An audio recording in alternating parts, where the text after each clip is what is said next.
नमस्कार साथियों, स्वागत है आपका अपने चैनल स्टडी विंडो में। आज के इस वीडियो में हम जानेंगे मानव पाचन तंत्र को और इसमें हम कवर करेंगे दांत, जीभ और लार ग्रंथियों को।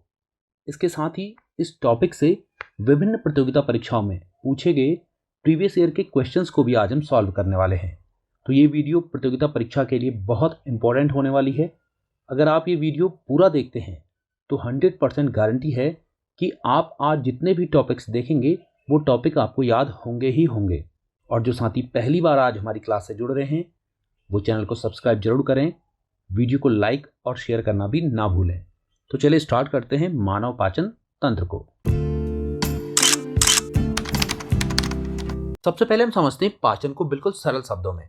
देखिए, पाचन है जटिल खाद्य पदार्थों का सरल खाद्य पदार्थों में परिवर्तित होना।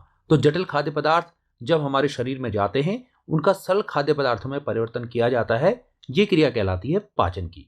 और ये पाचन किया क्यों जाता है? देखिए, पाचन द्वारा हमारे भोजन से ऊर्जा का निर्माण होता है और इस पाचन प्रक्रिया में भाग लेने वाले तंत्र को हम कहते हैं पाचन तंत्र। पाचन तंत्र जो स्टार्ट होता है वो हमारे मुख गुहा से स्टार्ट होता है और खत्म होता है यहाँ पर को एनस पर। तो ये जो तंत्र है पूरा का पूरा ये कहलाता हमारा पाचन तंत्र। इसके सारे भागों के बारे में हम डिटेल से समझने वाले हैं। और देखिए, पाचन क्या है? पाचन एक है भौतिक रासायनिक क्रिया। अब देखिए, भौतिक रासायनिक क्रिया फिजियोकेमिकल रिएक्शन का मतलब क्या है?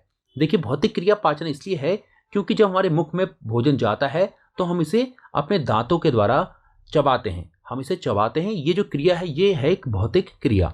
इसके बाद इस भोजन पर जो हम भोजन चबा लेते हैं इस पर बहुत सारे एंजाइम्स कार्य करते हैं और वो एंजाइम इस भोजन को बदल देते हैं सरल खाद्य पदार्थों में। वो क्रिया हो जाती है रासायनिक क्रिया। इसलिए जो पाचन है वो है एक भौतिक रासायनिक क्रिया। अब देखते हैं कि इस पाचन की प्रक्रिया में कौन कौन से चरण सम्मिलित होते हैं। देखिए, अब ये जो टॉपिक लिया जा रहा है ये आपके एग्जाम के लिए बहुत ही इंपॉर्टेंट टॉपिक है। ये किसी भी कॉम्पिटिटिव एग्जाम के लिए बहुत ही इंपॉर्टेंट टॉपिक है, इसलिए आपने इसमें ध्यान देना है। देखिए, पाचन की प्रक्रिया में 5 चरण होते हैं। इसका जो पहला चरण है वो है अंतःग्रहण का, जिसका मतलब है भोजन को शरीर के अंदर ग्रहण करना। दूसरा चरण है पाचन, जिसमें जटिल खाद्य पदार्थों को सरल खाद्य पदार्थों में विखंडित किया जाता है। तीसरा जो चरण है वह है अवशोषण का, और अवशोषण में होता है भोजन जो पचा हुआ है उसका रुधिर वाहिकाओं में पहुंचकर अवशोषण किया जाता है। उसके बाद जो चौथा चरण है वह है स्वांगीकरण का। स्वांगीकरण में जो अवशोषित पदार्थ हैं उससे जटिल पदार्थों का निर्माण किया जाता है और इस प्रक्रिया में ऊर्जा उत्पन्न होती है। ये कहलाता है स्वांगीकरण। और इसके बाद जो अंतिम चरण है वह है निष्कासन का। इसमें गुदा द्वारा मल को शरीर से बाहर निकाल दिया जाता है, जिसको हम निष्कासन कहते हैं। तो ये जो 5 चरण हैं ये बहुत इंपॉर्टेंट हैं और इनको याद करने की जो ट्रिक है वो कुछ इस प्रकार की है। देखिए क्या है? अंत पहुंच अब स्वेग निकला। अंत पहुंच अब स्वेग निकला। देखिए कैसे याद रखना हमने, अंत पहुंच अब स्वेग निकला। तो अंत का अर्थ हो गया अंतःग्रहण, पहुंच आ गया पाचन के लिए, अब आ गया अवशोषण के लिए, स्वेग आ गया स्वांगीकरण के लिए और निकला आ गया निष्कासन के लिए। तो आपने ये ट्रिक याद रखनी है। अगर आपसे कभी पूछा जाए कि पाचन प्रक्रिया के जो चरण हैं उनका सही क्रम क्या है तो उनके सही क्रम के लिए है ट्रिक अंत पहुंच अब स्वेग निकला। चलिए इस पाचन तंत्र को थोड़ा डिटेल से समझते हैं। देखिए, जो पाचन तंत्र है इसको हम अध्ययन की दृष्टि से 2 भागों में बांट सकते हैं। बिल्कुल सरल ढंग से आपको बताया जा रहा है ताकि आपको किसी भी कंपटीशन में अगर कोई भी प्रश्न पूछा जाए वो आपको 100% आता ही हो। कुछ इस प्रकार से आपको यहाँ समझना है। तो देखिए, पाचन तंत्र जो है वो 2 भागों में बांटा है। एक है आहार नाल और दूसरा उससे संबंधित जो पाचन ग्रंथियां हैं। देखिए, जो हमारी आहार नाल है उसके जो विभिन्न भाग हैं वो ये रहे। पहला आ गया मुख गुहा, बक्कल कैविटी। ये वाला जो भाग है वह है बक्कल कैविटी का। उसके बाद ग्रास नली, ग्रास नली एसोफेगस, ये जो भाग है ये भाग आ गया हमारी ग्रास नली का। इसके बाद आमाशय, आमाशय ये रहा हमारा आमाशय। छोटी आंत ये जो हिस्सा है ये है छोटी आंत का। बड़ी आंत ये जो दिख रहा है आपको हिस्सा ये है बड़ी आंत। और इसके बाद गुदा, एनस जो कि ये लास्ट हिस्सा है। और इसके साथ ही देखिए, जो हमारे इस पाचन से संबंधित विभिन्न ग्रंथियां हैं वो हैं लार ग्रंथि। यहाँ देखिए, ये हमारा मुख है, इस मुख के अंदर पाई जाती है ये लार ग्रंथि। इसके बाद जठर ग्रंथि, जठर ग्रंथि पाई जाती है हमारे आमाशय में। और एक है यकृत। देखिए, ये जो है लीवर, ये हमारे शरीर में दाईं ओर को पाया जाता है। और उसके बाद है अग्न्याशय, अग्न्याशय देखिए ये वाला हिस्सा जो है ये है अग्न्याशय का, फिर आगे आंत्र ग्रंथियां जो कि आंत की ग्रंथियों में पाया जाता है। और इसके साथ ही यकृत के साथ एक और चीज हम जानेंगे, वो है पित्ताशय। तो पित्ताशय को भी हम, जब हमारा ये टॉपिक आएगा, हम समझेंगे कि किस प्रकार से पित्ताशय पाचन में सहायक होता है। और देखिए यहां पर को एक और बात जान लेते हैं, जो हमारी आहार नाल है, जो मनुष्य की आहार नाल होती है, उसकी लंबाई लगभग 32 फीट होती है। तो देखिए कुछ इस प्रकार से हमारे पाचन तंत्र को दो भागों में बांटा गया है, आहार नाल और संबद्ध पाचन ग्रंथियों में। अब देखिए आज जो हम लेंगे वो लेंगे हम मुख गुहा के बारे में। वीडियो आप बहुत ध्यान से देख रहे होंगे, मुझे उम्मीद है कि आज आप जितना भी देखेंगे वो 100% आपको याद होगा ही होगा। चलिए अब देखते हैं इस मुख गुहा के बारे में जानते हैं। देखिए जो पाचन है वो हमारी मुख गुहा यानी कि बक्कल कैविटी से प्रारंभ हो जाता है। और इस मुख गुहा में आज जो हम जानने वाले हैं वो है दांत, जीभ और लार ग्रंथियों के बारे में। तो चलिए जानते हैं दांतों के बारे में। देखिए मानव के दांतों की बात की जा रही है, तो दांतों का अध्ययन कहलाता है ओडेंटोलॉजी। ये आपने याद रखना है, दांतों का अध्ययन कहलाता है ओडेंटोलॉजी। और देखिए जो दांत हैं वो हड्डियों से नहीं बने हैं, वो बने हैं कठोर ऊतक से। पहले ये समझा जाता था कि दांत हड्डियों से बने हैं, लेकिन ऐसा बिल्कुल गलत है, दांत बने हैं कठोर ऊतक से। और जो हमारे दांत हैं इनके लिए हानिकारक है फ्लोरीन। तो ये भी आपको चीजें याद रखनी है आपके एग्जाम के लिए। अब देखिए जो हमारी दांत की संरचना है थोड़ा उसको हम जान लेते हैं। देखिए ये हमारा दांत है, और इस दांत का जो बाहरी भाग है, जो बाहरी हमारा सफेद चमकदार भाग होता है, ये कहलाता है दंत वल्क या फिर इनेमल। तो हम पहले इनेमल के बारे में समझ लेते हैं। देखिए मानव शरीर का जो सबसे कठोर भाग है वो है इनेमल, ये आपने याद रखना है। और इनेमल जो है हमारी दांत के बाहर का चमकीला आवरण है। और देखिए जो इनेमल है इसका लगभग 98% भाग है कैल्शियम फॉस्फेट का। और देखिए कैल्शियम फॉस्फेट का भी ये होता है क्रिस्टली रूप, और इसके क्रिस्टली रूप को हम कहते हैं कैल्शियम एपोटाइट। इसके साथ ही आप देख रहे हो यहाँ ये पीले रंग का, देखिए ये जो हिस्सा है ये है हमारा दंतास्ति या फिर डेंटाइन। ये दांत का आंतरिक भाग है, और ये दांत का लगभग 80 से 90% तक भाग बनाता है।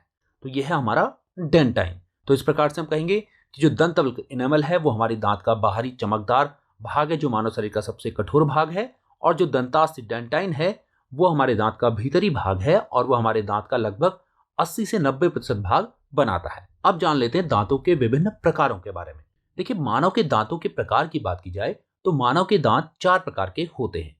इनको समझने के लिए हम एक ट्रिक का यूज करेंगे। उसके लिए हम अपने ऊपरी जबड़े और निचले जबड़े को 4 भागों में बांट रहे हैं। कुछ इस प्रकार से देखिए, हमने एक लाइन ऊपर से नीचे को ड्रॉ करी है, और एक यहाँ देख रहे हैं आप दाएं से बाएं को ड्रॉ करिए, ठीक बीच में से। तो इस प्रकार से हमारे जो जबड़े हैं वो 4 भागों में बढ़ गए हैं। पहला इसको मान लेते हैं हम, दूसरा, तीसरा, और ये रहा चौथा भाग। अब देखिए कैसे हम इसको, इन दांतों को याद करते हैं। चले जानते हैं। देखिए जो हमारे इस ऊपरी जबड़े के पहले भाग को मान लीजिए, इस पहले भाग में जो 2 दांत लगे हैं, पहले वाले जो 2 दांत हैं, ये वाले जो दांत हैं ये कहलाते हैं हमारे इंसीजर्स या फिर कृंतक। तो ये कृंतक दांत हैं 2, और इनको आप कर लीजिए 4 से गुणा, तो ये हो जाने वाला है 8। तो कुल संख्या देखिए 8।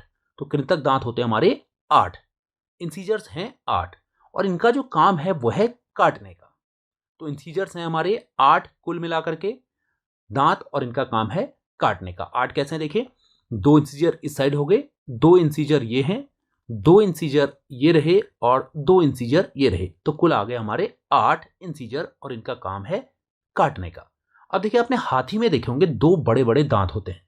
वो जो दांत होते हैं वो हैं इंसीजर्स, याद रखिएगा। हाथी के जो 2 बड़े बड़े दांत होते हैं दिखाने वाले, वो हैं इंसीजर्स। अब बात कर लेते हैं हम अगले प्रकार के दांतों की। देखिए जो दांत है सी लिखा है यहाँ पर को, ये है कैनाइन। जो नुकीला दांत होता है हमारा, ये कहलाता है कैनाइन। और ये देखिए एक और को है 1 को आप 4 से गुणा करिए, टोटल हो गया 4। तो देखिए 4 कुल होते हैं हमारे रदनक या फिर कैनाइन, और इनका काम है चीरना या फिर फाड़ना। तो जो हमारे नुकीले दांत होते हैं 4 हैं इंसीजर के बिल्कुल बगल में, ये हैं कैनाइन, जिनका काम है भोजन को चीरना या फिर फाड़ना। और जितने भी मांसाहारी जीव होते हैं उनमें कैनाइन बहुत ही नुकीले होते हैं। जैसे हम बात करें बाघ की या फिर हम बिल्ली की बात कर लें, तो उसके अगर आप कैनाइन देखेंगे तो बहुत ही नुकीले होंगे। तो ये हैं कैनाइन, जिनकी हमारे मुख में संख्या है 4, और इनका काम है चीरना और फाड़ना। अब देखिए इसके बाद जो दांत आते हैं वो है प्रीमोलर, और देखिए एक और को जो प्रीमोलर है वो है 2। तो बताइए कुल कितने होंगे, इसको आप 4 से गुणा करिए, तो ये हो गए देखिए 8। तो ये है हमारे प्रीमोलर या फिर अग्र चवर्णक और इनकी संख्या है 8 और जिनका काम है चबाना। और इसके बाद जो अंतिम दांत बच जाते हैं, ये 3 दांत, ये कहलाते हैं हमारे चवर्णक दांत, मोलर्स। और जिनकी संख्या कितनी होगी, देखिए इसको भी आपने 4 से गुणा करा तो ये आ गई 12 और जिनका काम है चबाने का। तो इस प्रकार से हमारे कुल दांत हैं 32 स्थायी दांत। और देखिए जो अभी हमने जाना उससे बन जाता हमारा दंत सूत्र या फिर डेंटल फॉर्मूला। कैसे, देखिए यहां लिखा है, देखिए 2 1 2 3। ये क्या है, देखिए 2 है हमारी एक और को इंसीजर्स, उसके बाद 1 है हमारा कैनाइन और उसके बाद 2 है हमारे प्रीमोलर और 3 है हमारे मोलर। तो कुछ इस प्रकार से हमारा बन गया दंत सूत्र 2 1 2 3 ऊपर के लिए और निचले जबड़े के लिए 2 1 2 3। और इसको जब हमने 2 से गुणा करा तो टोटल आ गया 32 दांत। अब देखिए इन दांतों को याद करने की भी एक ट्रिक है और इसको भी आपने ट्रिक से याद रखना है, क्योंकि आज मैंने आपको 100% गारंटी दी है कि आप जितना भी पढ़ेंगे वो आपको याद होगा ही होगा। तो देखिए इनको याद करने की ट्रिक है, इसको हमने एक दोहा बना दिया है। देखिए क्या है वो, कृंत काटे 8 को, रत्न चीरे 4 को, आगे चबे 8 को, चबे पीछे 12 को। तो देखिए कितना अच्छा है, देखिए कृंत काटे 8 को, रत्न चीरे 4 को, आगे चबे 8 को, चबे पीछे 12 को। अब देखिए इसका मतलब क्या है, देखिए कृंत काटे 8 को, कृंत मतलब कृंतक हो गया और काटे मतलब काटता है 8 को, यानी कि 8 दांत हैं। उसके बाद रत्न चीरे 4 को, रत्न हो गया रत्नक, चीरे यानी कि चीरने का और फाड़ने का काम करता है, कितने दांत हैं, 4 दांत।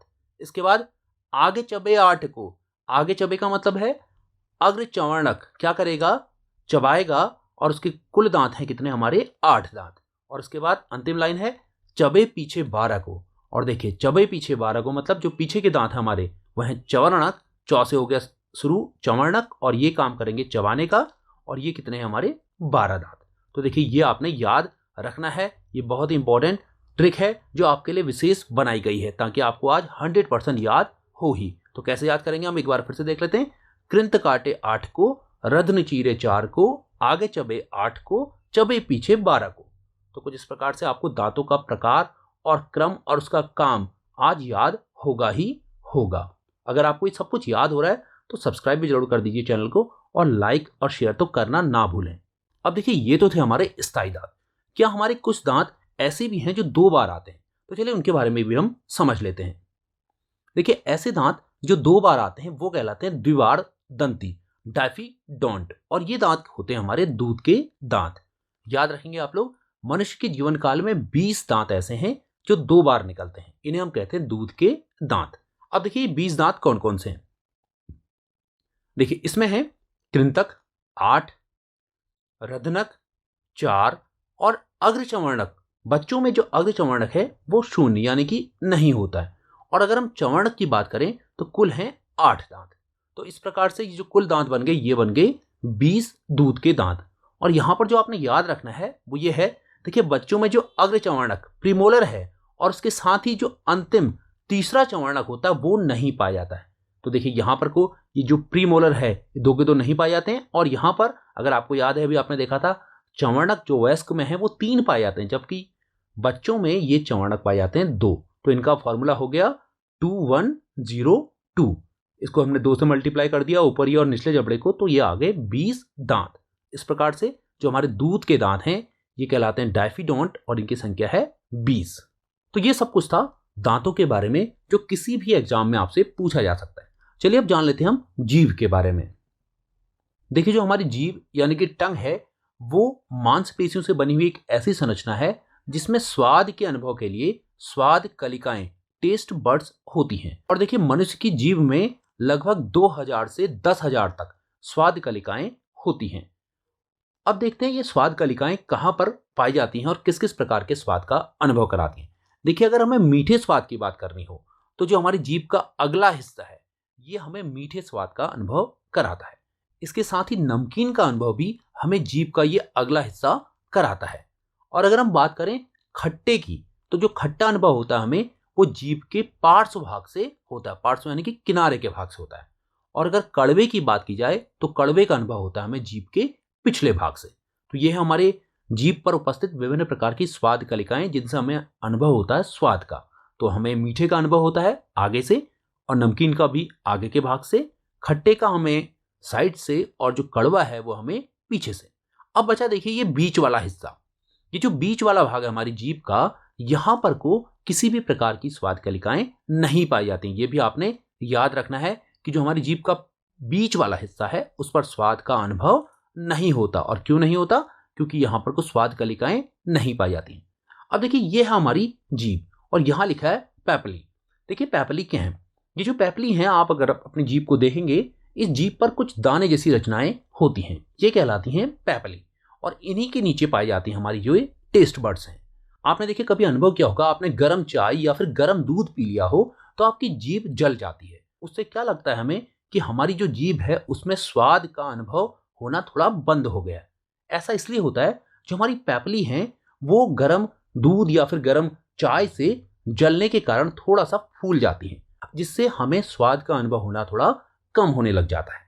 और देखिए जो पैपली होती हैं इनकी संख्या पीछे की ओर को बढ़ती हुई जाती है। ये आगे की ओर को कम होती हैं, जबकि पीछे की ओर को जो ये दाने जैसी संरचना है ये अधिक होती जाती हैं। तो कुछ इस प्रकार से ये है हमारी जीभ, जो कि आपने याद रखनी है। किसी भी एग्जाम में आपसे इससे प्रश्न पूछे जाते हैं। अब देख लेते हैं हम लार ग्रंथियों के बारे में। देखिए जो हमारे मुख में लार ग्रंथियां होती हैं, सलेवरी ग्लैंड्स, वो 3 जोड़ी की होती हैं। उनमें से एक है पैरोटिड ग्रंथि, दूसरी है सबमैंडिबुलर ग्रंथि और तीसरी है सबलिंगुअल ग्रंथि। देखिए अगर हम पैरोटिड की बात करें तो पैरोटिड है सबसे बड़ी लार ग्रंथि। ये आपने याद रखना है कि हमारे मुख में पाई जाने वाली जो लार ग्रंथि है उसमें जो सबसे बड़ी ग्रंथि है वो है पैरोटिड ग्रंथि।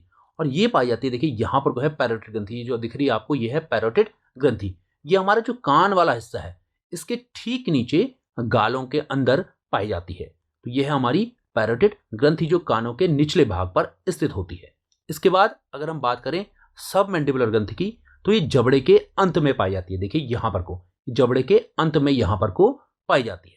और इसके बाद सबलिंगुअल की अगर हम बात करें तो यह है सबसे छोटी ग्रंथि। ये भी आपने याद रखना है, जो सबलिंगुअल ग्रंथि है यह है सबसे छोटी ग्रंथि और ये पाई जाती है जीभ के नीचे। यहां देखिए जीभ के निचले हिस्से पर यह पाई जाती है सबलिंगुअल ग्रंथि।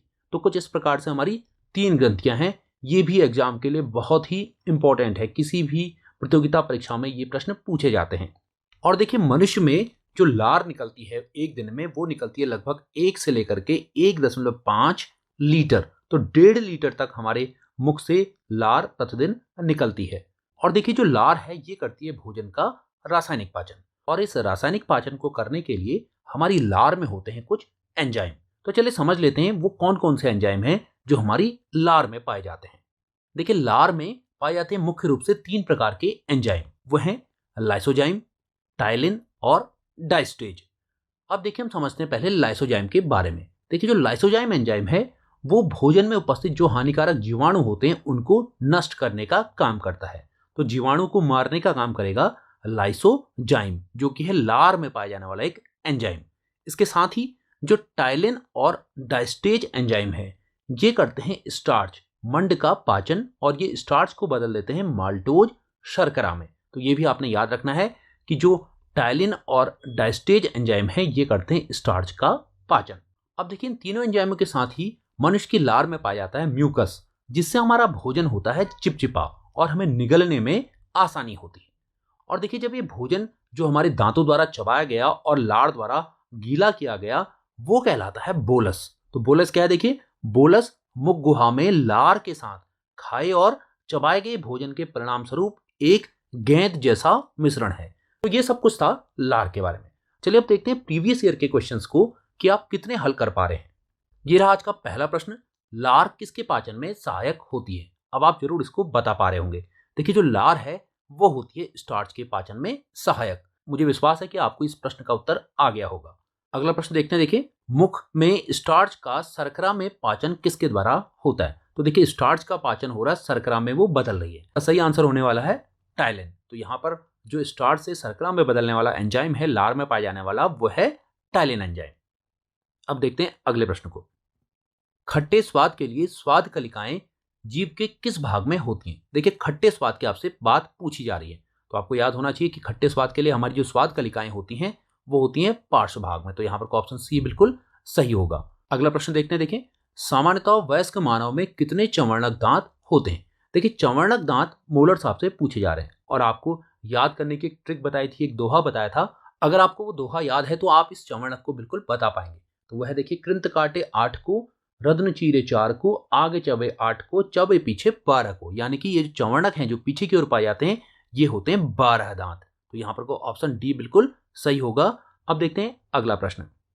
निम्न में से कौन से दांत भोजन को फाड़ने का काम करते हैं? देखिए जो भोजन को फाड़ने और चीरने का काम करते हैं वो है रदनक, कैनाइंस। तो यहाँ पर को ऑप्शन बी बिल्कुल सही होगा। जो रदनक हैं वो भोजन को चीरने और फाड़ने का काम करते हैं। अब देखिए अगला प्रश्न। मनुष्य के जीवन काल में कितने दांत 2 बार निकलते हैं? तो इसका भी सही उत्तर आप दे पा रहे होंगे। मनुष्य के जीवन काल में 20 दांत ऐसे हैं जो 2 बार निकलते हैं। तो यहाँ पर को ऑप्शन बी बिल्कुल सही होगा। अब देखते हैं आज का अगला प्रश्न। मानव शरीर में सबसे कठोर भाग होता है। देखिए जो मानव शरीर है उसमें जो सबसे कठोर भाग है, अगर आपको याद है तो आप इसका भी आंसर कर पा रहे होंगे। मानव शरीर का जो सबसे कठोर भाग है वो कहलाता है एनेमल। तो यहाँ पर को ऑप्शन सी बिल्कुल सही होगा। दंतवल्क या फिर एनेमल मानव शरीर में सबसे कठोर भाग होता है। अगला प्रश्न। दांतों का अध्ययन कहलाता है। देखिए दांतों का अध्ययन क्या कहलाता है ये भी आपने जाना था। दांतों का अध्ययन कहलाता है ओडेंटोलॉजी। तो यहाँ पर को ऑप्शन ए बिल्कुल सही होगा। दांतों का अध्ययन कहलाता है ओडेंटोलॉजी। अगले प्रश्न पर चलते हैं। हमारे मुख में विभिन्न प्रकार के दांतों की आगे से पीछे व्यवस्था होती है। तो देखिए ये जो प्रश्न है ये बिल्कुल उसी दोहे पर है। तो पहले था हमारा देखिए कृंत काटे 8 को, फिर आ गया रत्न चीरे 4 को, उसके बाद था आगे चबे 8 को, आगे चबे 8 को, और उसके बाद था चबे पीछे 12 को। अब देखिए पहला आएगा कृंत, फिर उसके बाद आएगा रदनक, फिर आएगा आगे चबे अग्र चवर्णक, और फिर आएगा चवर्णक। तो जहां पर यह है वो बिल्कुल आपका सही आंसर होगा। तो पहले आ गया देखिए कृंतक। कृंतक कहाँ है? देखिए ये रहा कृंतक, 2 जगह है डी और ए में। उसके बाद पहला ये आना चाहिए, दूसरा दांत, तीसरा दांत और ये चौथा दांत। तो देखिए कहां पर है ये कृंतक, उसके बाद रदनक, और फिर यहां तो लिखा है चवर्णक। तो ये गलत होगा। इस प्रकार यहां पर जो ऑप्शन ए है वो बिल्कुल सही होगा। कृंतक, रदनक, अग्रचवर्णक और चवर्णक। तो देखिए ये जो दोहा था ये आपने याद रखना है। इस दोहे से आप दांतों के इस क्रम को बिल्कुल सही से पहचान पाएंगे। अब देखिए अगला प्रश्न देखते हैं। मनुष्य में अग्रचवर्णक प्रीमोलर दांतों और चवर्णक दांतों की संख्या का अनुपात होता है। देखिए बहुत ही अच्छा प्रश्न है और इंपॉर्टेंट प्रश्न भी है आपके किसी भी एग्जाम के लिए।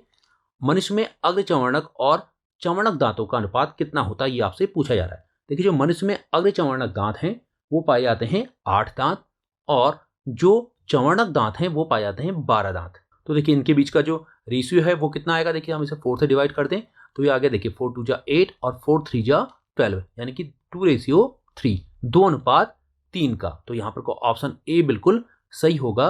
अग्रचवर्णक और चवर्णक दांत में 2:3 का अनुपात होता है। तो कुछ इस प्रकार से यहाँ पर को ऑप्शन ए बिल्कुल सही है। अब देखते हैं आज का अगला प्रश्न। भोजन का पाचन शुरू होता है। देखिए भोजन का पाचन कहाँ से शुरू होता है ये भी आपने पढ़ा था। तो भोजन का पाचन जो शुरू होता है वो होता है मुख से। तो यहाँ पर को ऑप्शन डी बिल्कुल सही है। भोजन का पाचन मुख से शुरू होता है। देखिए अब अगला प्रश्न। मनुष्य में पाई जाने वाली 3 जोड़ी की प्रमुख लार ग्रंथियों में सम्मिलित नहीं है। देखिए जो मनुष्य में 3 जोड़ी की लार ग्रंथियां पाई जाती हैं उनमें कौन सी ग्रंथि सम्मिलित नहीं है? तो यहाँ पर आप बता पा रहे होंगे कौन सी नहीं है।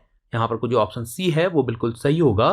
ग्लोटिस हमारी लार ग्रंथियों में सम्मिलित नहीं है, जबकि जो पैरोटिड, सबमैंडिबुलर और सबलिंगुअल हैं ये हमारी लार ग्रंथि में सम्मिलित हैं। मुझे पूरा विश्वास हो रहा है कि आप आज की क्लास को देखने के बाद इन इंपॉर्टेंट प्रश्नों को सॉल्व कर पा रहे होंगे। और अगर आप ऐसा कर पा रहे हैं तो वीडियो को लाइक तो बनता है, एक लाइक जरूर करिएगा। और जिन लोगों ने अब तक सब्सक्राइब नहीं करा है सब्सक्राइब भी कर लें। चलिए अब देखते हैं अगला प्रश्न। दूध के दांतों का दंत सूत्र क्या है? देखिए जो दूध के दांत हैं उनका जो दंत सूत्र है वो आपसे यहाँ पर पूछा जा रहा है कि दूध के दांतों का जो दंत सूत्र है वो क्या है। देखिए दूध के दांतों के बारे में आपने जाना था कि जो प्रीमोलर है या फिर अग्र चवर्णक दांत, अग्र चवर्णक दांत वो पाए जाते हैं 0। तीसरे प्रकार का जो दांत होगा वो होगा 0। और जो चौथा होता है दांत हमारा, यानी कि जो मोलर है जिसे हम कहते हैं चवर्णक दांत, वो भी केवल 2 ही दांत पाए जाते हैं।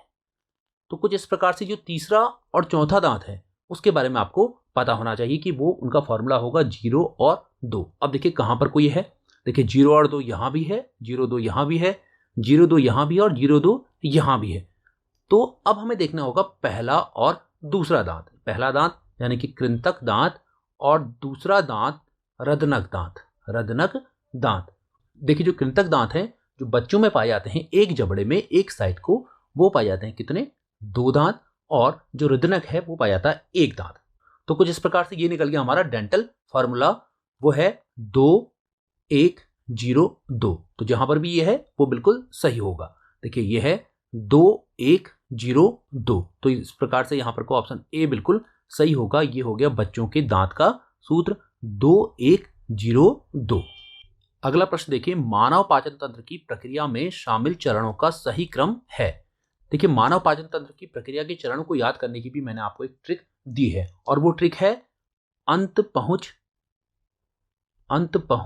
अब स्वैग निकला। अंत पहुंच अब स्वैग निकला, ये ट्रिक है पाचन तंत्र की विभिन्न चरणों को याद करने की। क्या है, देखिए अंत पहुंच अब स्वैग निकला। अब देखिए कैसे निकल रहा है स्वैग, जानते हैं।